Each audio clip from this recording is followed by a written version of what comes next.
ಅವಳನ್ನ ಯಾವುದೋ ಬೇರೆ ಆಸ್ಪತ್ರೆಗೆ ಬಿಟ್ರು ಅಂತ ಹೇಳಿದ್ರು. ಅಲ್ಲೋಗಿ ನೋಡಿದ್ರೆ ಅಲ್ಲೂ ಇಲ್ಲ ಸರ್ಸು.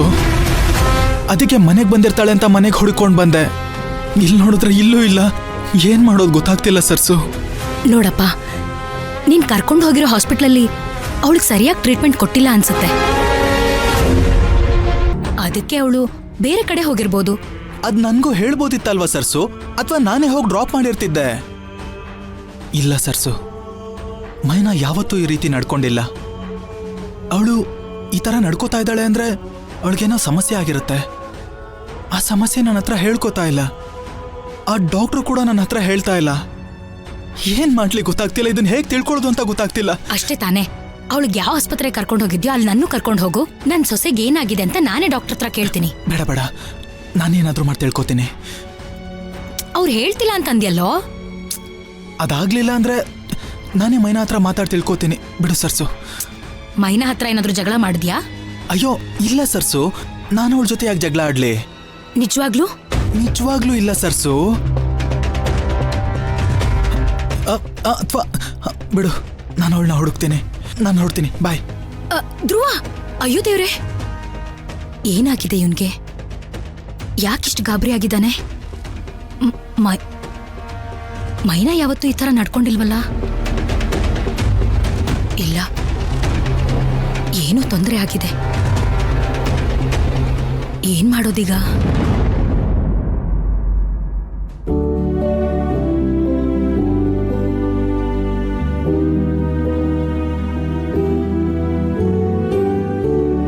ಸರಿ ಸರ್, ನಾನೇನು ಹೊರಡ್ತೀನಿ.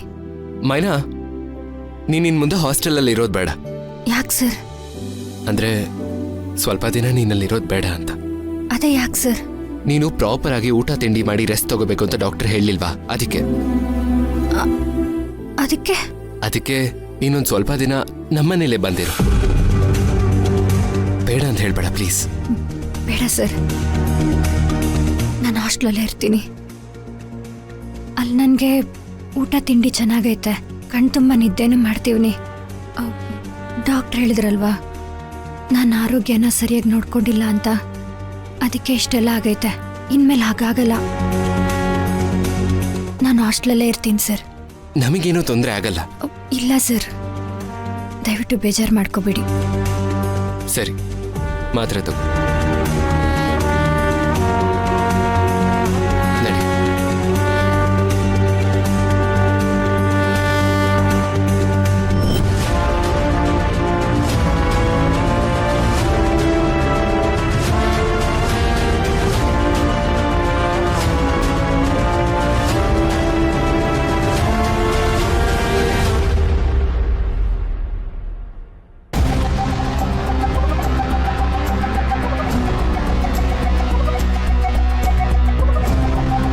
ಸರ್, ಏನ್ ಒಳಗಡೆ ನುಗ್ತಿದ್ದೀರಲ್ಲ?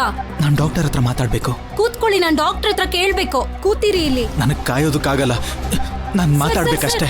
ಸರ್ ಡಾಕ್ಟರ್ ಸರ್, ಸಾರಿ, ಇಲ್ಲಿ ಅಂದ್ರೂ ಕೇಳ್ದೆ ಒಳಗ್ ಬಂದ್ಬಿಟ್ರು. ಇಟ್ಸ್ ಓಕೆ, ನಾನು ಮಾತಾಡ್ತೀನಿ. ನೀವು ಹೋಗಿ ಕೂತ್ಕೊಳ್ಳಿ. ಹೇಳಿ ಡಾಕ್ಟರ್, ಏನ್ ನಡೀತಿದೆ ಇಲ್ಲಿ? ಮೈನಾ ಅವರು ಇನ್ನೊಂದ್ ಕಡೆ ಹೋಗಿ ಟೆಸ್ಟಿಂಗ್ ಮಾಡಿಸ್ಕೊಂಡ್ರಂತೆ. ಏನಾಗಿದೆ? ಯಾಕೆಲ್ರೂ ನನ್ನ ಹತ್ರ ವಿಷಯ ಮುಚ್ಚಿಡ್ತಾ ಇದ್ದೀರಾ? ನೀವು ಮೊದಲು ರಿಲ್ಯಾಕ್ಸ್ ಆಗಿ. ಪ್ಲೀಸ್ ಡಾಕ್ಟರ್, ನನ್ನ ಪ್ರಶ್ನೆಗೆ ಮೊದಲು ಉತ್ತರ ಕೊಡಿ. ಮೈನನ್ಗೇನಾಗಿದೆ? ನೋಡಿ, ಈಗ ಮೈನಾಗೆ ಏನಾಗಿದೆ ಅನ್ನೋದಕ್ಕಿಂತ ಹೆಚ್ಚಾಗಿ ಮುಂದೆ ಏನಾಗಬೇಕಿದೆ ಅನ್ನೋದು ತಿಳ್ಕೊಳ್ಳೋದು ಮುಖ್ಯ.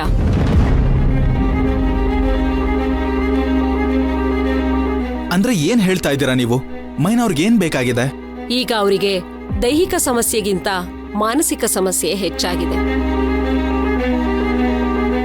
ಆದಷ್ಟು ಅವಳನ್ನ ಒಂಟಿಯಾಗಿರೋದಕ್ಕೆ ಬಿಡಬಾರ್ದು. ಅಂದ್ರೆ ಈ ಸಮಯದಲ್ಲಿ ಅವಳಿಗೆ ನಿಮ್ಮ ಅವಶ್ಯಕತೆ ತುಂಬಾನೇ ಇದೆ. ಮೇಡಮ್, ನಾನು ಯಾವಾಗ್ಲೂ ಮೈನಾ ಅವ್ರ ಜೊತೆನೇ ಇರ್ತೀನಿ. ಅವ್ರಿಗೆ ನಾನು ಸಮಾಧಾನ ಮಾಡ್ತೀನಿ. ಅವ್ರಿಗೇನು ತೊಂದರೆ ಆಗದೆ ಇರೋ ಹಾಗೆ ನಾನು ನೋಡ್ಕೋತೀನಿ. ವಿಷಯ ಏನು ಅಂತ ಹೇಳಿ ಮೇಡಮ್, ಪ್ಲೀಸ್. ಈಗ ಅವಳಿಗೆ ಜೀವನದಲ್ಲಿ ನಂಬಿಕೆ ಅನ್ನೋದೇ ಹೊರಟೋಗಿದೆ. ಮತ್ತೆ ಅದು ಬರಬೇಕು ಅಂದ್ರೆ ನಾವು ಅವಳಿಗೆ ವಿಲ್ ಪವರ್ ತುಂಬಬೇಕು. ಇದೆಲ್ಲ ಯಾಕೆ ನಿಮ್ಮ ಹತ್ರ ಹೇಳ್ತಾ ಇದ್ದೀನಿ ಅಂದ್ರೆ, ಸದ್ಯದ ಪರಿಸ್ಥಿತಿಲಿ ಅವ್ರಿಗೆ ಸಮಾಧಾನ ಮಾಡಕ್ಕೆ, ವಿಲ್ ಪವರ್ ತುಂಬಕ್ಕೆ ನಿಮ್ಮಿಂದ ಮಾತ್ರ ಸಾಧ್ಯ. ನಾನು ನಿಮಗೆ ಕೈ ಮುಗಿದು ಕೇಳ್ಕೊತೀನಿ. ಅವ್ರಿಗೆ ಏನ್ ಸಮಸ್ಯೆ ಆಗಿದೆ ಅದನ್ ಮಾತ್ರ ಹೇಳಿ ಇವಾಗ. ಆದಷ್ಟು ಬೇಗ ಅವಳನ್ನ ಮದ್ವೆ ಮಾಡ್ಕೊಳ್ಳಿ.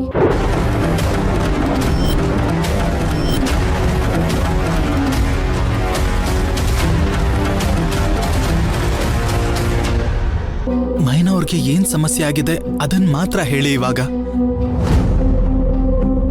ಆದಷ್ಟು ಬೇಗ ಅವಳನ್ನ ಮದ್ವೆ ಮಾಡ್ಕೊಳ್ಳಿ. ಮೇಡಮ್, ನಾನು ಮೈನಾ ಅವ್ರನ್ನ ಮದ್ವೆ ಆಗೋ ಹುಡ್ಗ. ನಾನ್ ಮದ್ವೆ ಆಗೇ ಆಗ್ತೀನಿ. ನೀವು ಅವಳನ್ನ ಮದ್ವೆ ಆಗೋವರೆಗೂ ಈ ಸಮಸ್ಯೆ ಬಗೆಹರಿಯೋದಿಲ್ಲ. ಆದಷ್ಟು ಬೇಗ ನೀವು ಅವಳನ್ನ ಮದ್ವೆ ಆಗಿ. ಅಲ್ಲ ಡಾಕ್ಟರ್, ನೀವಾಗ್ಲಿಂದ ಸಮಸ್ಯೆ ಸಮಸ್ಯೆ ಅಂತಿದ್ದೀರಾ, ಆದ್ರೆ ಆ ಸಮಸ್ಯೆ ಏನು ಅಂತಾನೆ ಹೇಳ್ತಿಲ್ವಲ್ಲ.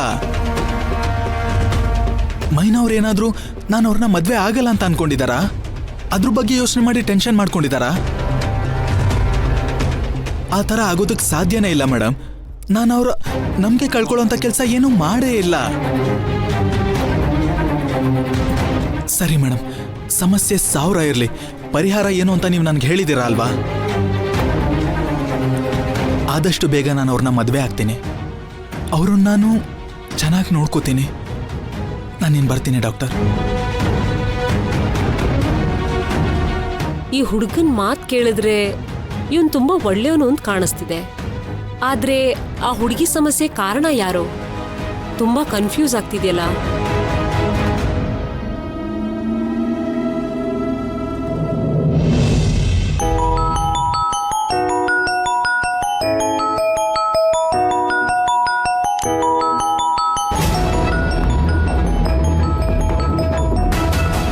ಪುಷ್ಪಕ್ ಸರ್ ಯಾಕೆ ಫೋನ್ ಮಾಡ್ತಾ ಇದ್ದಾರೆ?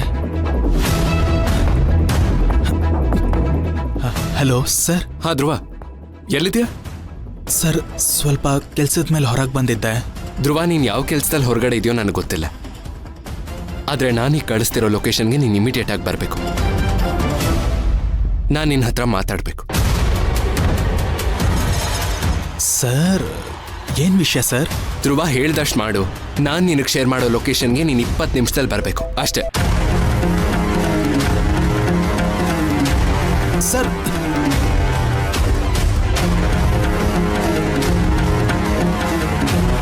ಏನ್ ವಿಷಯ ಅಂತಾನೂ ಹೇಳಿಲ್ವಲ್ಲ, ಹಾಗೆ ಫೋನ್ ಇಟ್ಬಿಟ್ರು. ಏನಿರ್ಬಹುದು? ಮತ್ತೇನಾದ್ರೂ ಜಗಳ ಗಿಗಳ ಆಗ್ಬಹುದಾ?